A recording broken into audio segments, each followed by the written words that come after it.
Bismillahirrahmanirrahim. Assalamualaikum warahmatullahi wabarakatuh. Innal hamdalillah nahmaduhu wa nasta'inuhu wa nastaghfiruh wa na'udzu billahi min shururi anfusina wa min sayyiati a'malina. Man yahdihillahu fala mudilla lahu wa man yudlilhu fala hadiya lahu. Asyhadu an la ilaha illallah wahdahu la syarika lahu wa asyhadu anna sayyidana Muhammadan 'abduhu wa rasuluh. Allahumma salli ala Sayyidina Muhammad wa ala ali Sayyidina Muhammad. Amma ba'd. Alhamdulillah, ibu ayah yang saya kasihi, seterusnya anak-anak syurga semua, mudah-mudahan kita semua diberkati insya-Allah. Apa khabar semua, sihat lah? Alhamdulillah, setiap kali saya hadir hujan, setiap kali saya hadir hujan, setiap kali saya hujan hadir.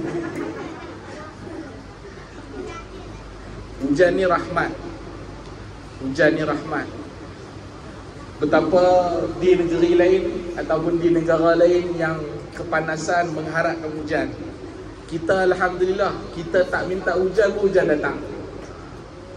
Jadi syukurlah banyak-banyak. Okey, bila hujan, ada setengah orang hujan dia seronok, ada setengah orang hujan dia merungut. Kalau yang naik motor dia merungut lah. Aduh, jam tak ada. Saat lagi confirm dah tak boleh pergi kelas. Saya kalau hari Jumaat, di samping kelas di sini saya ada satu lagi kelas dekat Kerupang. Bermakna selepas solat Isyak saya kena bergegas ke Kerupang. Jadi bila hujan, alhamdulillah kelas melalui cancel. Ada setengah orang hujan ni rahmat bagi dia. Setengah orang hujan ni bukan rahmat, tapi dia rasa menyusahkan. Jangan macam tu. Kita jangan macam tu. Kita jangan jadi manusia yang kufur nikmat. Okey? Baik. Wahai Tuhan yang Maha Pengampun, ampunkanlah dosa-dosa kami. Wahai Tuhan yang Maha membolak-balikkan hati, tetapkanlah hati kami di atas agama-Mu. Ya Allah, ajarkan pada kami apa yang kami jahil. Ingatkan balik pada kami apa yang telah kami lupa. Ya Allah, fahamkan kami agama. Ajarkan kepada kami Al-Quran. Rezekikan pada kami ilmu yang bermanfaat, amalan yang soleh dan amalan tersebut diterima, serta rezeki yang halal dan rezeki tersebut baik. InsyaAllah ibu ayah, malam ni kita sambung lagi kuliah kita. Tapi sebelum saya nak sambung, saya sangat tersentuh bila datang tadi. Dia mengimbau kenangan saya masa saya kanak-kanak. Ketika mana saya berumur 12, 13 tahun, saya melihat tadi adik kita diazan. Selepas diazan, alhamdulillah, anak siapa baik semua. Mudah-mudahan jadi anak syurga, anak soleh. Allahumma amin. Selesai diazan, dia tak bersembang dengan orang. Dia tak bersembang dengan kawan-kawan dia, sedangkan kawan-kawan dia ada.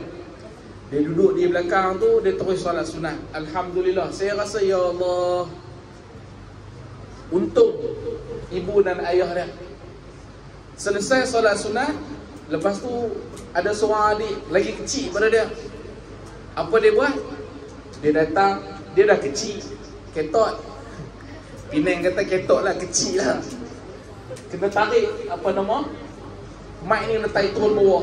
Lepas tu apa dia buat? Apa dia adik? Boleh, silakan nak tanya apa? Jawapan dia ya.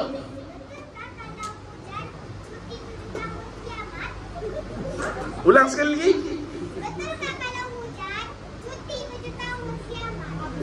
Cuti 7 tahun kiamat.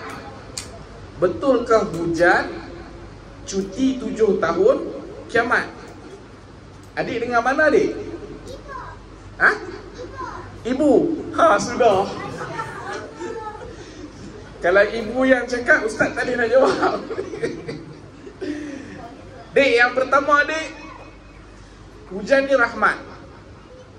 Yang kedua, cuti 7 tahun. Mungkin ibu adik nak bagi tahu, hujan cuti 7 tahun kiamat. Ibu adik nak bagi tahu apa kat adik? Ada makna apa-apa kot. Dek, kiamat siapa pun tak tahu dek. Okey, yang pertama, kiamat siapa pun tidak tahu bila tarikh kiamat. Contoh, adik tahu tak bila tarikh adik nak mati? Tak tahu. Tapi adik tahu tak tarikh lahir adik? Tarikh lahir tahu kan? Tarikh mati tak tahu kan? Maka kiamat pun macam tu. Kita tahu akan kiamat, tapi kita tak tahu bila nak kiamat. Okey? Dan kiamat dek boleh berlaku hari ini. Kiamat boleh berlaku 7 hari lagi. Kiamat boleh berlaku 7 tahun lagi. Macam ibu adik cakap. Dan kiamat boleh jadi berlaku 70 tahun lagi. Kesimpulannya apa adik? Kita tak tahu bila nak kiamat, tapi kiamat tu pasti berlaku. Boleh ya? Makanya saya terkenang balik bila tengok adik, sambung balik maksud tadi. Terkenang tengok adik tadi qomat. Bila tadi qomat, saya mengenangkan kisah masa saya kecil-kecil dulu. Kecil-kecil dulu ibu ayah, antara yang menjadi saya punya turning point untuk ke masjid dan surau. Mak ayah saya pun bukan jenis kaki surau masjid. Tapi turning pointnya apa? Turning pointnya bila saya yang berumur 11-12 tahun ke masjid. Kesan saya ke masjid tu pula menyebabkan pada 2003 arwah nenek saya meninggal. Jadi bila saya selalu ke masjid surau, ayah saya yang tak pernah ke masjid, alhamdulillah 2003 dia start ke masjid. Sebab tu ibu ayah, anak-anak bila dia datang surau, yang pertama galakkan dia, yang kedua bagi dia motivasi, yang ketiga dorong dia, yang keempat kalau boleh bagi hadiah kepada dia. Sebab apa? Bila manusia dihargai, dia akan lebih banyak buat kebaikan. Anak kita ni kurang dosa pada kita. Kita yang umur 35 tahun, 50 tahun banyak dosa. Tapi anak kita ni, yang hadir ni, dia orang ni kurang dosa banding pada kita. Jadi kena rajin-rajin minta daripada doa untuk kita. Doa apa? Mudah-mudahan kita ditetapkan iman. Mudah-mudahan kita semua dapat istiqamah datang ke surau. Makanya tadi adik mana yang azan tadi? Yang mana azan tadi? Siapa yang azan? Adik nama apa adik? Azak. Ha? Acak. Nama betul? Ashraf. Ashraf, datang sini boleh? Ashraf tingkatan berapa? Tingkatan 1. Ustaz nak bagi hadiah. Tahniah. Tahniah. Mana tadi adik tu yang qomat tadi? Adik nama apa adik? Ha? Ustaz telinga tak berapa dengar. Hisham. Datang sini. Ustaz ni walaupun muda lagi, telinga tak berapa nak dengar. Nama apa? Hisam. Umur berapa tahun? Tahun 3 bermaksud 9 tahun. Sekolah mana? SK Berbulu. Siapa ajar iqamat tadi? Siapa yang ajar sebutan iqamat tu? Pakcik? Nah, Ustaz nak bagi hadiah. Tanya. Ibu ayah, dorong anak-anak. Kalau kita tak berjaya dorong masyarakat kita, kita tak berjaya bagi motivasi, tak berjaya dorong umur 70 datang ke masjid, umur 60 ke masjid, doronglah, bagilah motivasi pada anak-anak yang umur 11, 12 tahun ni. Yang umur 13, 15, dorong dia orang datang ke surau. Sebab apa? Sebab yang umur 70 insya-Allah tak lama dah. Ustaz doa kami mati awal kan? Doa normal. Yang umur ayah saya tak sampai 70 jalan. Ustaz tak sedih kan sebut pasal ayah Ustaz dah meninggal? Nak sedih apa, benda dah jadi. Sedih pun tak ada guna dah. Ayah saya 67, tak sampai 70 jalan. Ada di mana? Ada di bawah tanah dah sekarang ni. Berapa lama dah? Setahun lebih dah. Kalau ayah saya, dia dia nak cuba bangun balik untuk dia datang ke surau masjid untuk solat, boleh tak? Tak boleh dah. Pasal apa? Dah padam.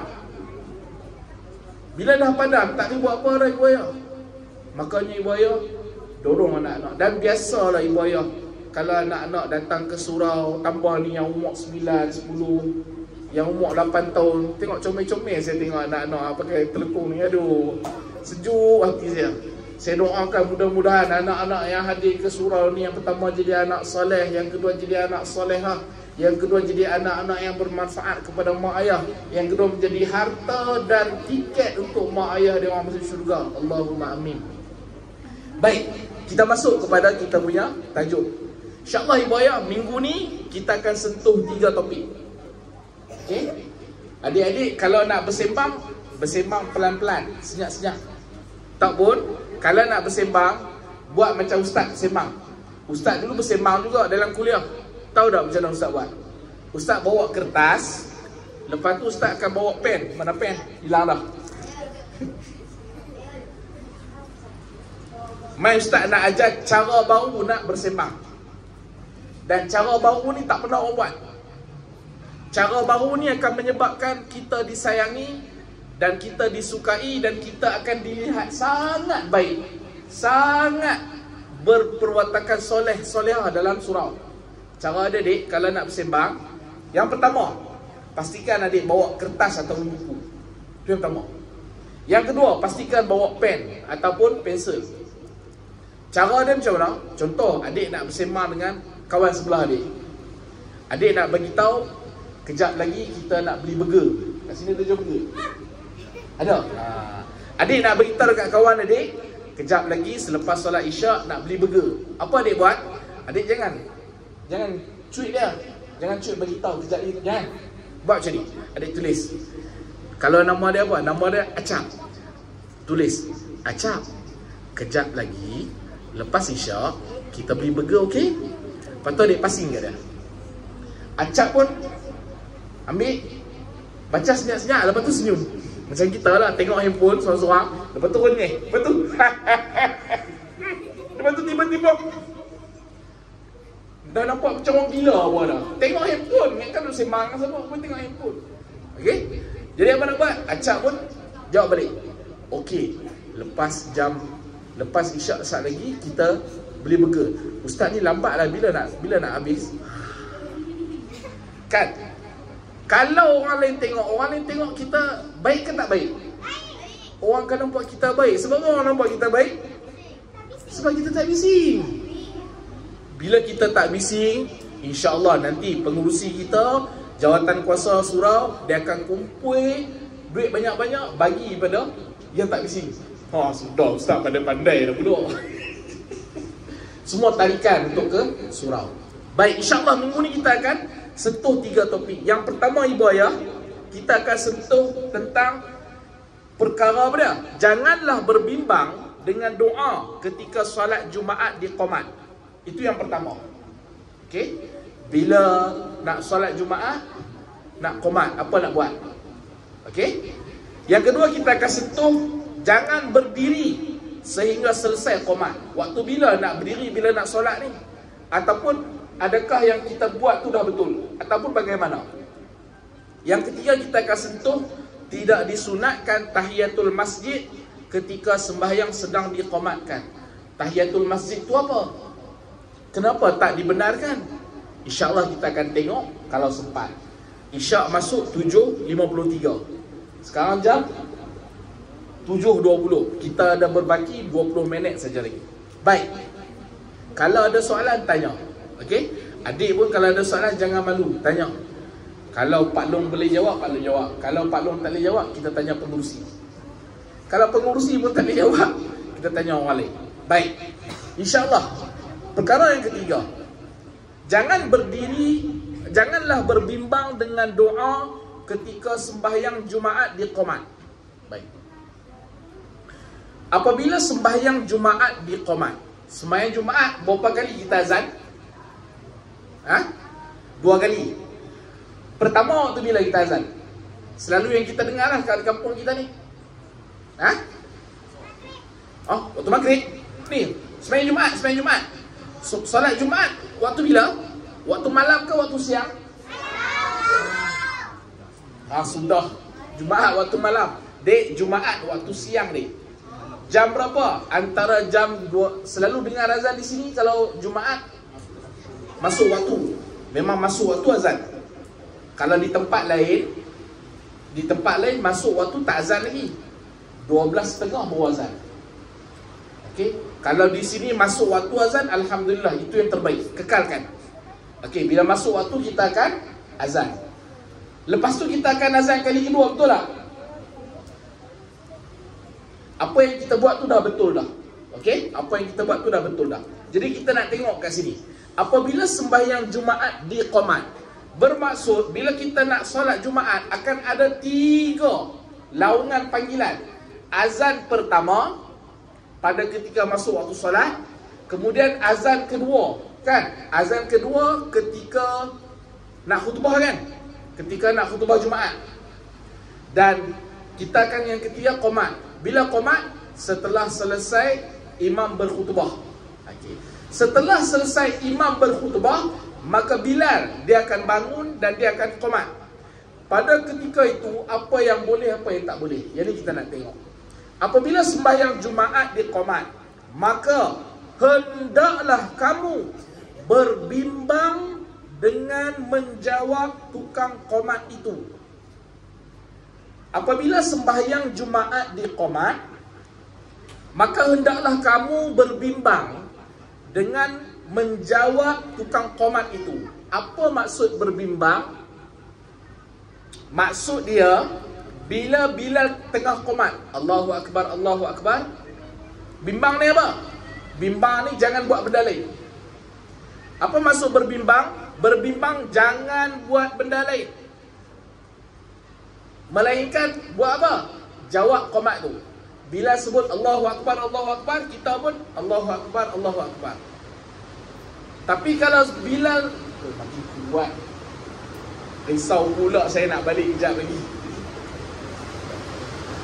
Ada rumah tumpangan ke sini? Okey, ketika mana Bilal sebut Allahu Akbar, Allahu Akbar, yang kita patut buat adalah jawab tukang Bilal tu. Jangan buat benda lain. Dan janganlah kamu berbimbang ketika qamat dengan berdoa. Pengarang kitab bagi tahu, ada di kalangan kita ketika mana Bilal tengah qamat, apa dia buat? Dia doa. Ada di kalangan kita ketika mana Bilal tengah qamat, dia bersembang. Ada di kalangan kita ketika mana Bilal qamat, pada ketika itulah dia baru nak ambil wudu. Ada di kalangan kita pada ketika mana Bilal qamat, ketika itulah dia nak pegang handphone. Semua ni adalah perkara-perkara yang elakkan buat. Elakkan buat. Sebab apa? Sebab kita,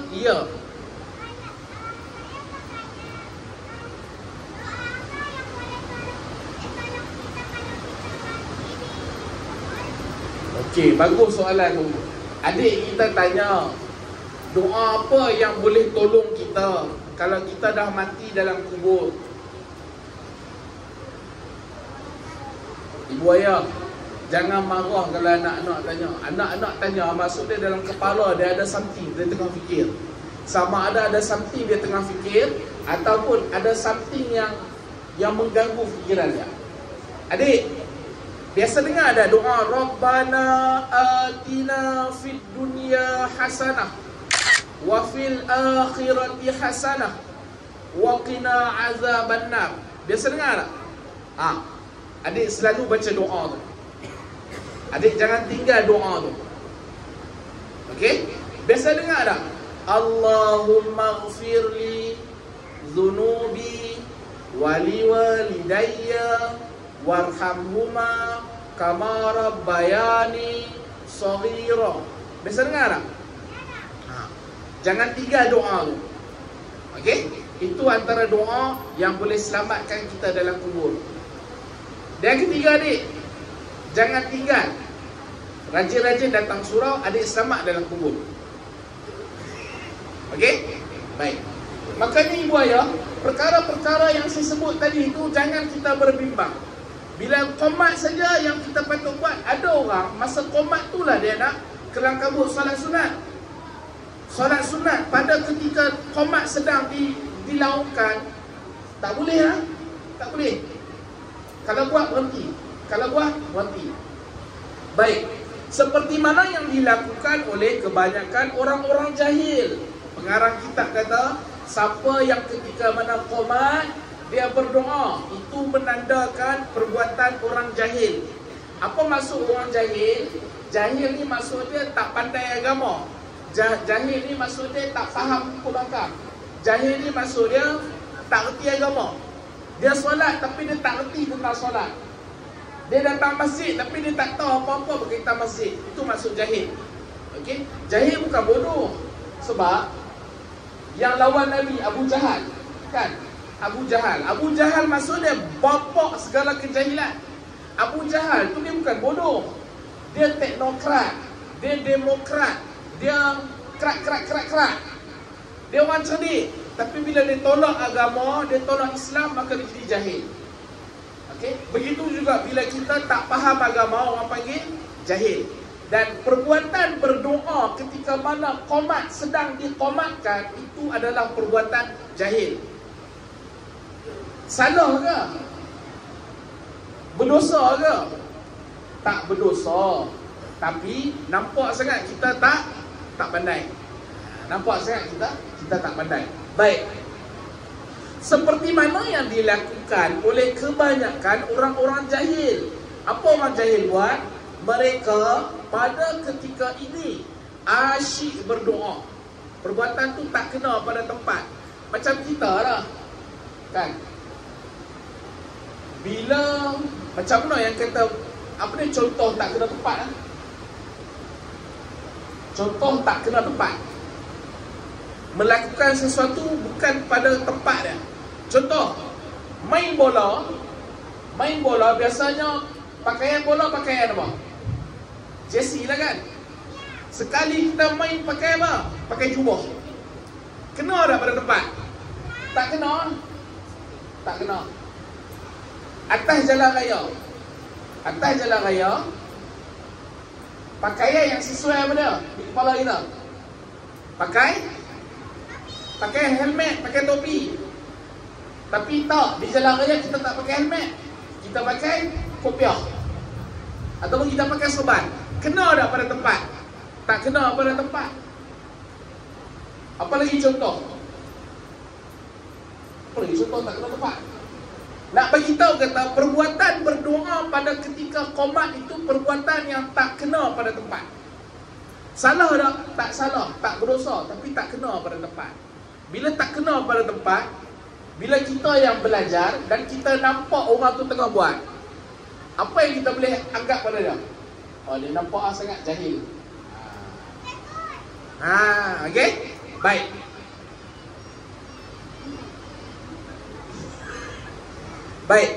Seperti mana mereka pada ketika ini asyik berdoa dan meninggalkan menjawab tukang qomat.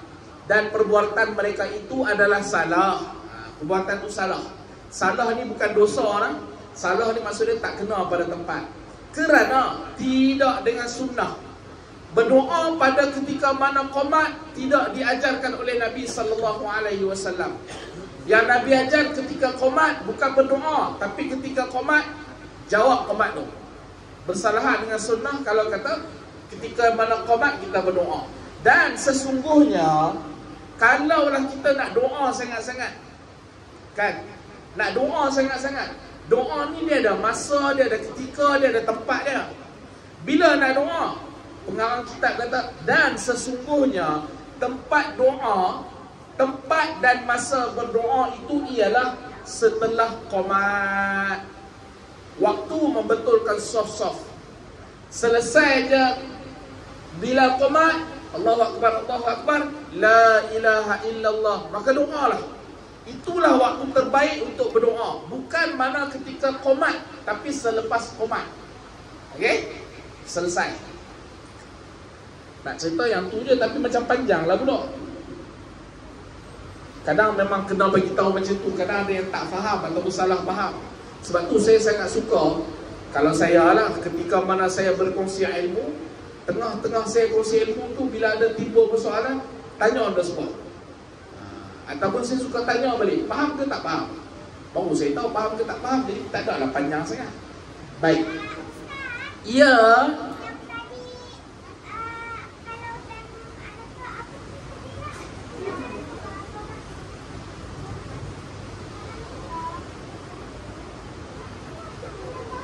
Apa tu? Adik, Aha. Oh, tidak faham. Adik, qomat dia bermula dengan Allahu Akbar, Allahu Akbar, asyhadu an la ilaha illallah, asyhadu anna Muhammadar Rasulullah, hayya 'alas salah, hayya 'alal falah, qad qamatis salah, qad qamatis salah, Allahu Akbar, Allahu Akbar, la ilaha illallah. Itulah nama dia qomat dia. Okey. Boleh ya? Kalau azan macam mana pula? Kalau azan dia semua benda 2 kali. Asyhadu an la ilaha illallah, asyhadu an la ilaha illallah, 2 kali kan? Qomat sekali saja. Okey? Baik, masuk kepada masalah yang ketiga. Jangan berdiri sehingga selesai qomat. Bila sebut jangan, maksud dia bukan haram. Perbuatan itu bukan haram. Tetapi pengarang kitab nak bagi tahu kat kita tentang step by step. Bila kita ke masjid, ataupun bila kita ke surau, ataupun bila kita nak solat, step by step dia apa? Bila sebut jangan, maksud dia bukan haram. Jangan berdiri sehingga selesai qomat. Apa cerita? Para makmum yang sedang duduk, kita lah, bila kita tengah duduk, pengarang kitab kata apa? Jangan bangun berdiri sehingga tukang qomat berkata qad qamatis salah. Selama ni kita bangun bila? Ada orang bangun sebelum qomat lagi dia dah bangun berdiri. Ada orang masa dia dengar Allahu Akbar, Allahu Akbar dia berdiri. Ada orang dia dengar ketika hayya 'alas salah dia berdiri kan? Selalu saya tengok kalau solat Jumaat, saya perhati je ramai-ramai manusia. Ada orang awal-awal dah bangun dah. Ada orang selalunya kebanyakannya yang saya nampak masa hayya 'alas salah. Bila sebut hayya 'alas salah, saya nampak ramai bangun berdiri. Sebetulnya waktu bila nak bangun? Bila sebut sebetulnya, adakah perbuatan lain itu salah? Tak salah. Tak salah. Okey. Para makmum yang sedang duduk, jangan bangun berdiri. Jangan maksud dia bukan haram lah. Tempat yang terbaik, waktu yang terbaik nak bangun adalah pada bila? Bila mana Bilal berkata qad qamatis salah. Dan kata qil, kata sebahagian ulama lagi, jika seorang makmum, orang muda yang kuat bangkit berdiri, hendaklah ia berdiri ketika selesai daripada qomat. Satu dia bagi tahu bila nak bangun, bangun ketika mana bila sebut qad qamatis salah. Lepas tu pengarang kitab dia bagi pilihan. Kalau orang muda macam saya, macam kursi muda kan? Kan? Macam kita semua lah. Kalau muda dan kalau kita kuat, lutut kita tak ada masalah, selesai qomat baru bangun. Selesai qomat baru bangun. Lepas tu pengarang kitab kata apa? Dan jika ia orang tua, kalau kita ni ada masalah, dia bukan masalah tua, kalau kita ada masalah lutut, kalau kita ada masalah pinggang, maka dia kata apa? Yang menyebabkan lambat bangkit, maka hendaklah ia berdiri ketika tukang qomat berkata qad qamatis salah. Kita dah tahu kita ada masalah lutut, kita ada masalah pinggang, jangan tunggu Bilal tu dah habis baru kita nak bangun. Maka kita awalkan. Kalau dapat masa dekat qad qamatis salah tu dah bangun diri. Tapi kalau kata dengan sebab qad qamatis salah pun kita masih lambat, bangun lebih awal lagi. Baik. Atau pada waktu yang ia mengetahui apabila ia berdiri tegak serentak dengan selesainya qomat, supaya ia sempat bertakbiratul ihram dengan imam. Apa tujuan pengarang kitab bagi tahu waktu bila nak bangun? Tujuan dia supaya kita dapat solat berjamaah, dapat sama-sama takbiratul ihram bersama imam. Itu tujuan yang pertama. Yang kedua, ibu ayah,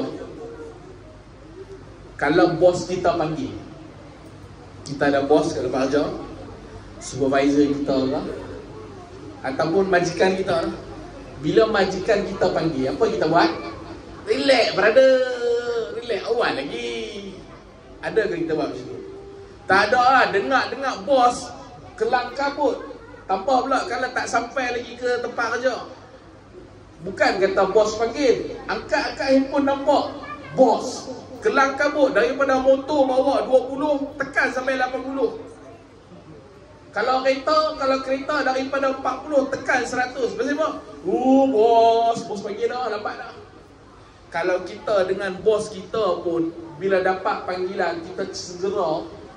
Sekarang ni kita nak jumpa siapa? Kita nak jumpa bos kepada bos. Siapa bos kepada bos? Kita nak jumpa Allah Ta'ala. Maka lebih-lebih lagi lah kita kena bersegera. Dia nak beritahu yang tu. Dia nak beritahu kita jangan, bila Tuan kita panggil, jangan kita berlengah-lengah, jangan kita berlambat-lambat. Bila kita berlengah-lengah, berlambat-lambat, itu tanda kita ni hamba yang apa? Hamba yang sangat teruk. Sangat teruk. Jadi bila nak bangun, bila sebut je qad qamatis solah, dengar je qad qamatis solah, maka bangun. Okey? Selesai. Baik. Seterusnya, tidak disunatkan, masalah yang keempat, tidak disunatkan tahiyatul masjid ketika sembahyang sedang diqamatkan. Tidak disunatkan tahiyatul masjid ketika sembahyang sedang diqamatkan. Apa maksud tahiyatul masjid? Tahiyatul masjid maksud dia solat sunat 2 rakaat. Apa maksud tahiyatul masjid? Tahiyatul masjid adalah satu nama kepada jenis solat sunat yang dilakukan sebanyak 2 rakaat. Bila? Ketika mana kita memasuki masjid. Ketika mana kita memasuki masjid, maka kita solat sunat tahiyatul masjid. Kalau surau, asasnya tahiyatul masjid ni hanya boleh dilaksanakan yang namanya masjid. Itu asas dia. Walau bagaimanapun ada yang perbezaan pandangan ulama. Ada perbezaan pandangan ulama mengatakan surau juga boleh dilaksanakan solat sunat tahiyatul masjid. Asalkan mana-mana tempat yang digezetkan sebagai tempat solat, maka boleh solat sunat tahiyatul masjid. Walau bagaimanapun, saya lebih cenderung kepada pandangan yang mengatakan hanya boleh solat sunat di masjid sahaja. Siapa yang nak pakai pandangan kedua, silakan, tak ada masalah. Jangan bergaduh. Jangan bergaduh. Okey? Boleh, tak ada masalah. Ya? Baik. Ya.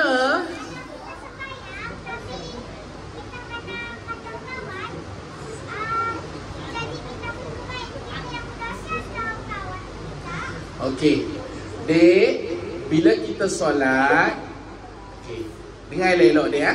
Dek, bila kita solat, kita tak boleh kacau kawan. Yang pertama, dek, bila kita solat, bila kita sebut Allahu Akbar, yang pertama kita tak boleh makan. Yang kedua, kita tak boleh minum ketika kita solat. Yang ketiga, kita tak boleh bergerak-gerak. Tak boleh. Tak boleh bergerak, kena berdiri tegak saja. Tak boleh bergerak-gerak. Kan kalau kita solat, kadang ustaz selalu nampak ada adik yang kawan-kawan dia, bila dia solat, ketika dia solat tu lah dia pijak kaki kawan dia. Lepas tu masa tu lah dia nak tarik seluar dia. Dek, ketika solat tak boleh. Pijak kaki kawan tak boleh. Goyang-goyang pun tak boleh. tarik baju kawan pun tak boleh. Lepas tu ada yang kalau solat, dia suka kacau kawan macam mana? Dia tak boleh bijak, dia buat macam ni. Okey, perbuatan ni jangan buat lah. Kalau dia buat, dia boleh membatalkan solat. Yang kedua dia, siapa-siapa yang ganggu orang solat, selepas solat, kita tangkap dia ramai-ramai, kita ikat dia. Okey, tak boleh kita ganggu orang solat. Okey, boleh ya? Baik. Tidak disunatkan tahiyatul masjid ketika sembahyang sedang diqamatkan. Jika seseorang itu masuk ke dalam masjid dan tukang qomat sedang qomat, pengurusi dia masuk masjid, bila dia sampai, acap dia tengah qomat. Okey, pengurusi masuk masjid, acap tengah qomat. Apabila sembahyang telah diqamatkan, apabila sembahyang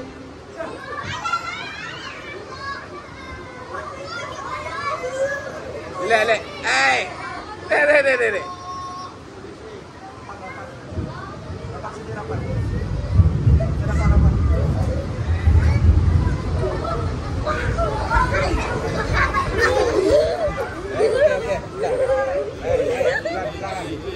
Perempuan sana. Tenang. Relax. Tak ada apa pun. Tak ada apa Ustaz. Kami barang Ustaz. Tak ada apa pun.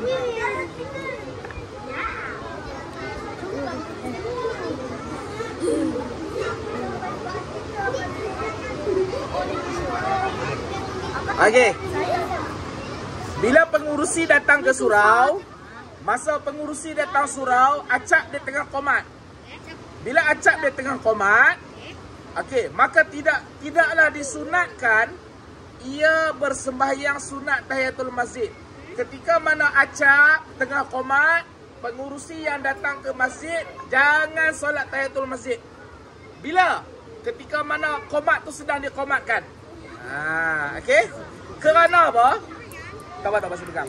Kerana berpandukan kepada sabda Nabi SAW.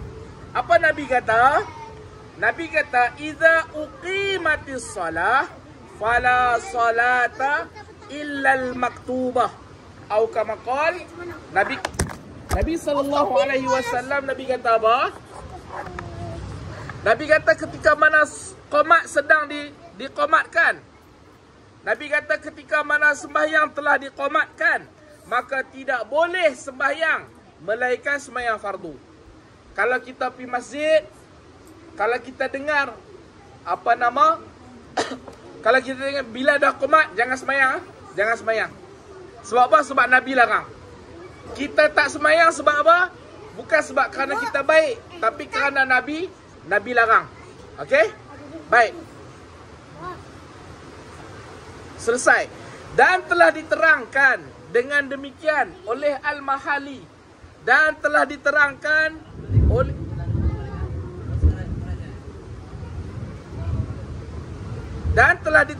oleh yang demikian oleh Al-Mahali, Al-Muhamali. Okey? Kemudian mengikut pendapat yang sahih, hendaklah ia tetap berdiri menunggu sembahyang. Baik, ketika mana qomat sedang diqomat, yang pertama jangan solat. Kalau tak solat nak buat apa? Nak bercakap ke? Tak. Sebaliknya kita tunggu dan berdiri. Tunggu tu dalam keadaan berdiri, tunggu bukan dalam keadaan kita bercakap. Tunggu bukan kita solat, tapi tunggu dan jawab iqamat. Baik. Demikianlah berkata pengarang kitab Al-Kifayah dan berkata Al-Hanati dalam fatwanya. Ramai ulama bagi pandangan, jika masuk seseorang ke dalam masjid dan sembahyang sedang diqamatkan, maka janganlah ia berdiri, bahkan hendaklah ia duduk. Satu lagi pandangan ulama, dia kata apa? Yang pertama jangan solat, betul dah. Satu lagi ulama kata tak payah berdiri. Bila dengar je qomat apa nak buat? Duduk. Dengar je qomat apa nak buat? Duduk, tak payah berdiri. Ini satu lagi pandangan ulama. Dan apabila selesai daripada qomat, selesai je Bilal habis qomat, barulah ia bangkit semula untuk bersembahyang. Maksud dia kat sini ada 3 pandangan ulama. Yang pertama, pandangan ulama dia kata bila qomat jangan solat. Yang kedua, pandangan ulama kata bila qomat tak payah solat, sebaliknya tunggu dalam keadaan berdiri. Yang ketiga, pandangan ulama kata solat tak payah, berdiri tak payah, duduk. Makanya 3-3 tu tak ada masalah kalau kita buat. Tapi yang sepakat apa? Yang sepakat tak solat tu, duduk ataupun berdiri tak ada masalah. Siapa yang bila qomat, dengar qomat dia nak berdiri, silakan. Siapa yang dengar qomat dia nak duduk, silakan. Tapi siapa yang bila qomat dia solat, itu yang salah. Itu yang salah. Boleh ya? Baik. Keluar daripada selesai. Selesai 3 perkara yang telah kita sebut tadi. Baik. Selesailah perkara yang kita sebut tadi. Saya buka soalan. Ada tak apa-apa soalan?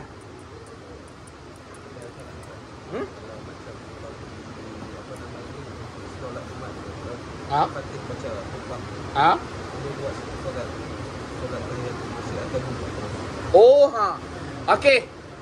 Pengurusi kita tanya, ketika mana sembahyang Jumaat, kita datang sembahyang Jumaat lambat.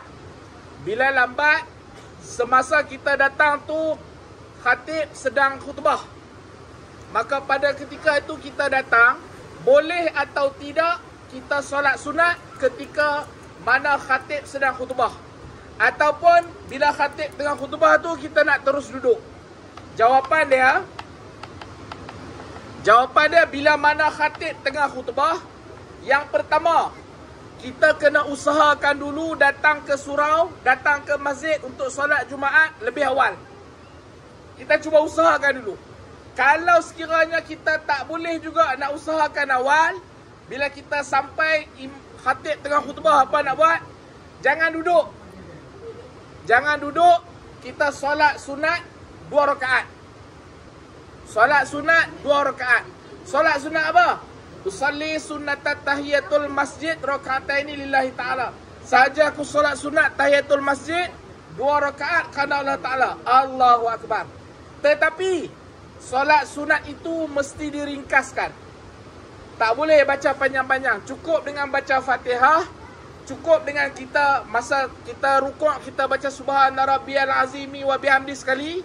Cukup dengan bila kita sujud kita baca subhana rabbiyal a'la wa bihamdi sekali. Maksud dia solat itu mesti diringkaskan. Tak boleh dipanjangkan. Sebab apa? Sebab khatib sedang khutbah. Jadi kalau selama ni kita datang, kita terus duduk, lepas ni betul kan? Betul kan macam mana? Lepas ni bila datang ke masjid, kalau khatib tu tengah khutbah, tak mengapa. Terus angkat takbir. Allahu Akbar, solat sunat 2 rakaat. Tapi solat sunat yang ringkas. Boleh bang? Okey. Boleh ya? Makruh. Makruh hukum dia kalau kita sampai kita terus duduk. Makruh. Okey? Makruh. Baik, ada soalan lagi tak?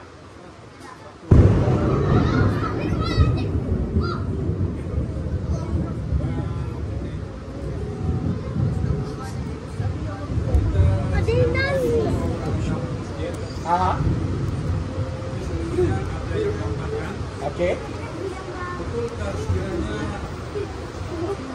anda bila imam datang untuk dia punya buku amalan tu, betulkah tidak? Ada sebenarnya macam itu. Boleh faham tak? Faham. Okey. Haji tanya, ni waktu solat Jumaat kah? Waktu solat Jumaat saja. Waktu solat Jumaat, sekiranya imam dah datang ke masjid, Haji ya? Maka tertutup segala pahala. Betul? Tertutup buku catatan pahala semua orang kerana datang imam tu.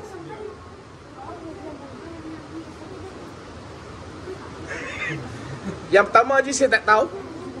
Yang kedua nanti saya balik sesi sama kita. Saya balik semak kitab. Tapi yang saya tahu, barang siapa yang hari Jumaat bersegera ke masjid, bermula daripada sembahyang, bermula daripada mandi sunat hari Jumaat, dia punya pahala tu berterusan sampai ke dia datang ke masjid.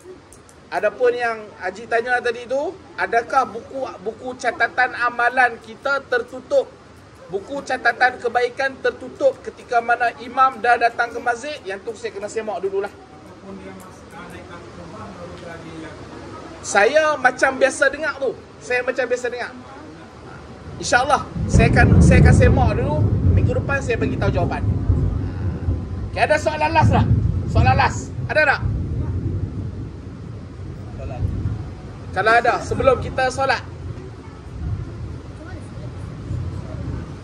Tak ada? Okay. Tak ada? Okay, kalau tak ada, salah silap saya mohon ampun dan maaf. Hari ni Allah Ta'ala uji kita dua benda. Yang pertama, Allah Ta'ala uji kita dengan hujan. Yang kedua, Allah Ta'ala uji kita dengan lampu. Ibu ayah, sebenarnya kita dapat pengalaman. Zaman Nabi ada lampu tak? Syukurlah kita ada lampu. Takkan hanya kerana sejam, 2 jam tak ada lampu, kita dah susah hati. Kan? Jadi setakat tak ada lampu ni biasa. Okay? Syukur banyak-banyak. Sebab apa? Waktu lain ada lampu, sekarang tak ada lampu. Alhamdulillah. Kena sebut Alhamdulillah. Kan? Dan guru pun kuat. Cerita dia kita lena sini ramai-ramai lah. Wallahu alam, insya-Allah kita sambung kuliah kita minggu depan. Salah silap saya mohon ampun dan maaf. A'udzubillahi minasyaitonirrajim. Bismillahirrahmanirrahim. Alhamdulillahirabbil alamin wassalatu wassalamu ala asyrafil anbiya'i wal mursalin wa ala alihi wa sahbihi ajmain. Allahumma faqihna fid din wa 'allimna ta'wil. Rabbana atina fid dunya hasanah wa fil akhirati hasanah wa qina azabannar. Walhamdulillahi rabbil alamin. Assalamualaikum warahmatullahi wabarakatuh.